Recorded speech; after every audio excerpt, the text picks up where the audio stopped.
प्रेम कुमार धूमल मतलब भाजपा ही नहीं बल्कि प्रदेश की राजनीति का एक मजबूत नाम लगातार रहा है। और विशेष रूप से जब राजनीतिक टक्कर वीरभद्र सिंह के साथ हो तो किसी पहचान की जरूरत नहीं रहती है। कहीं ना कहीं धूमल की राजनीति का मूल मंत्र भी यही था। 2017 का विधानसभा चुनाव और भाजपा को प्रचंड बहुमत तो मिला, लेकिन जिस चेहरे के नाम पर चुनाव जीता गया वो चेहरा आज 4 साल के बाद कहां पर है, किस रूप में राजनीतिक गतिविधियों में सक्रिय है और ये 4 साल कैसे बीते, इस सारे मामले को आपके बीच हम लेकर आए हैं। वो भी इसीलिए क्योंकि 27 दिसंबर को प्रदेश की सरकार 4 साल का जश्न मनाने जा रही है। इन 4 सालों के जश्न की कहानी के पीछे जो सबसे बड़ा नाम है वो प्रेम कुमार धूमल का नाम है, जो कहीं ना कहीं मौजूदा राजनीति में भाजपा की आंतरिक राजनीति का ही शिकार होता नजर जरूर आया। लेकिन अपनी मजबूत राजनीतिक पकड़ के बाद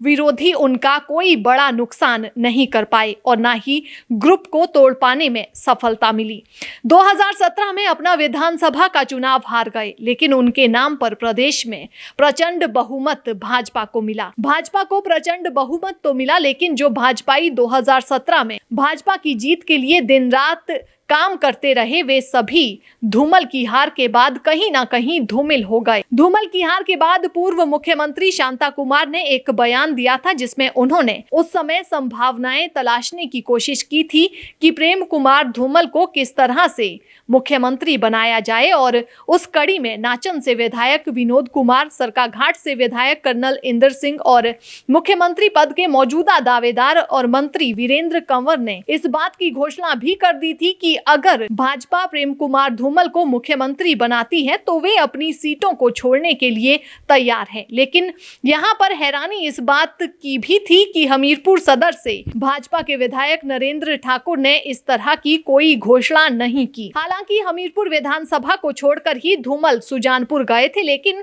इसमें सबका अपना निजी निर्णय था, इसीलिए कुछ कह नहीं सकते। लेकिन शांता कुमार के एक बयान ने उस समय पूरी राजनीति का रुख ही बदल दिया और प्रेम कुमार धूमल को एक तरह से उस समय राजनीतिक वनवास में चले जाना पड़ा। उसी दौरान चिंता 2019 के लोकसभा चुनावों की भी होने लगी थी कि सांसद अनुराग ठाकुर हमीरपुर लोकसभा से, जो कि धूमल के बेटे हैं, कैसे ऐसी स्थितियों में चुनाव जीतेंगे। यहाँ पर ऐसी स्थिति की बात इसीलिए कर रहे हैं क्योंकि जिन परिस्थितियों में धूमल अपना चुनाव हारे थे और चुनाव में हार के बाद पार्टी के भीतर उस हार को लेकर मंथन तक नहीं हुआ, ना कोई बड़ी चर्चा हुई और ना ही किसी के ऊपर कोई कार्रवाई हुई। हालांकि अंदर खाते सब लोग इस बात का दावा करते रहे कि ये चुनाव धूमल कांग्रेस की वजह से नहीं बल्कि भाजपा के ही बड़े स्तर पर हुए भीतरघात की वजह से हारे थे। यही कारण था कि 2019 के लोकसभा चुनावों के समय प्रेम कुमार धूमल ने अनुराग ठाकुर के लिए बहुत बड़े स्तर पर हमीरपुर लोकसभा क्षेत्र में खुद ही अपने लोगों के साथ बैठकें कर रणनीति बनाई और उसके बाद चुनाव प्रचार का काम शुरू कर दिया। बीच में राजनीतिक विश्लेषक और हमारे राजनीतिक सूत्र बताते हैं कि एक ऐसा भी समय आया जब अधिकारियों ने धूमल के फोन पर रिप्लाई तक करना बंद कर दिया और इसका उदाहरण उस समय सार्वजनिक हुआ जब सांसद अनुराग ठाकुर लोकसभा क्षेत्र के दौरे पर थे और उन्होंने एक अधिकारी को कहा कि क्या आप अब पूर्व मुख्यमंत्री से भी बड़े हो गए हैं जो उनके बताए काम नहीं किए जा रहे हैं। मतलब एक संदेश उस समय हिमाचल प्रदेश की सरकार और प्रेम कुमार धूमल के बीच के रिश्तों को लेकर अनुराग ठाकुर ने खुद ही दिया था। बिलखते बिगड़ते और निखरता राजनीतिक समीकरण यहाँ पर धूमल के लिए इन 4 सालों में बनता नजर आया। शुरुआती दौर में पार्टी के भीतर की राजनीति का शिकार होते धूमल अब जब सरकार के 4 साल पूरे होने लगे हैं तो कहीं ना कहीं आने वाले चुनावों की चिंता के चलते एक बार फिर उनके राजनीतिक कद का एहसास भी भाजपा को होने लगा। इस दौरान हिमाचल प्रदेश में उपचुनाव में जिस तरह की आर पार की लड़ाई धूमल समर्थकों और जयराम समर्थकों के बीच नजर आई और उस लड़ाई में जिस तरह से भाजपा को बड़े स्तर पर हार का सामना करना पड़ा और इन सब के बीच में जगत प्रकाश नड्डा जो कि राष्ट्रीय अध्यक्ष भाजपा के हैं, उनका इस हार के बाद भी सरकार को क्लीन चिट दे देना इस बात की तस्दीक करता है कि एक बार फिर से धूमल के राजनीतिक समीकरणों को रोकने के लिए माइनस धूमल फैक्टर हिमाचल प्रदेश में अब भाजपा के भीतर काम करने लगा है और आने वाले विधानसभा चुनावों में कहीं ना कहीं धूमल फैक्टर के साथ भाजपा चुनाव प्रचार में जा सकती है या नहीं, ये तो समय बताएगा। विधानसभा के चुनावों में हाल ही में हुई भाजपा की हार तो ठीक है, लेकिन मंडी लोकसभा के उपचुनाव में जिस तरह से भाजपाइयों का नोटा चला और सरकार का पूरा जोर लगाने के बाद भी सरकार चुनाव हार गई, तो उससे एक बात तो स्पष्ट होती है कि अभी मौजूदा नेतृत्व में खुद को मजबूत करने के लिए प्रदेश स्तर पर खासी मेहनत करनी पड़ेगी, तब कहीं जाकर भाजपा के लिए नया समीकरण बन पाएगा। इन सब के बीच में जिस तरह से मौजूदा समय में हिमाचल प्रदेश में घटनाक्रम घटे हैं, उनमें धूमल एक बार फिर से भाजपा के ऊपर भारी पड़ते नजर आ रहे हैं और राजनीति से जुड़े लोग धूमल की जादुई राजनीतिक पकड़ को इसका कारण मानते हैं, क्योंकि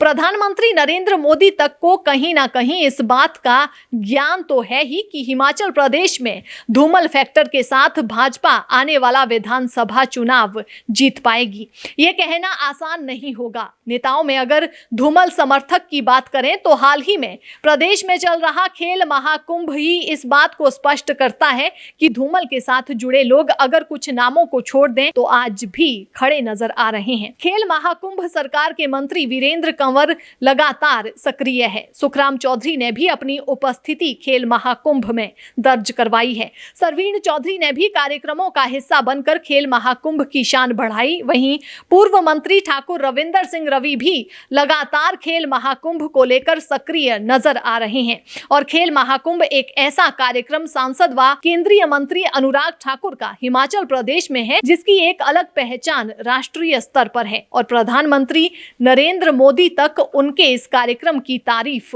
मंच के माध्यम से कर चुके हैं। इसके अलावा प्रवीण शर्मा, रणधीर शर्मा, महेश्वर सिंह, खीमीराम सहित प्रदेश में बड़े स्तर पर ऐसे नेता काबिज हैं जिनकी धूमल में आस्थाएं आज भी कायम है, लेकिन सरकार के ऐसे भी वजीर हैं जिनकी आस्थाएं अब बदल चुकी हैं, लेकिन जैसे जैसे 2022 करीब आ रहा है इनकी धड़कनें भी राजनीति में फिलहाल थमती नजर आ रही है। अब 4 साल एक तरह से राजनीतिक वनवास में काटने के बाद धूमल इन दिनों दिल्ली में परिवार के साथ आराम मुद्रा में जरूर है, लेकिन ये माना जा रहा है कि जल्द ही बड़े स्तर पर राजनीतिक वापसी की तैयारी भी धूमल कर रहे हैं। इसका सबसे बड़ा कारण माना जाता है धूमल का आम आदमी को आसानी से मिल जाना और पिछले 4 साल से बिना कहीं गए धूमल लगातार अपने घर समीरपुर में रहे और लगातार पार्टी की गतिविधियों पर तो नजर टिकाए रखी, लेकिन उसके साथ ही लोगों के मिलने का जो सिलसिला उनके पास रहा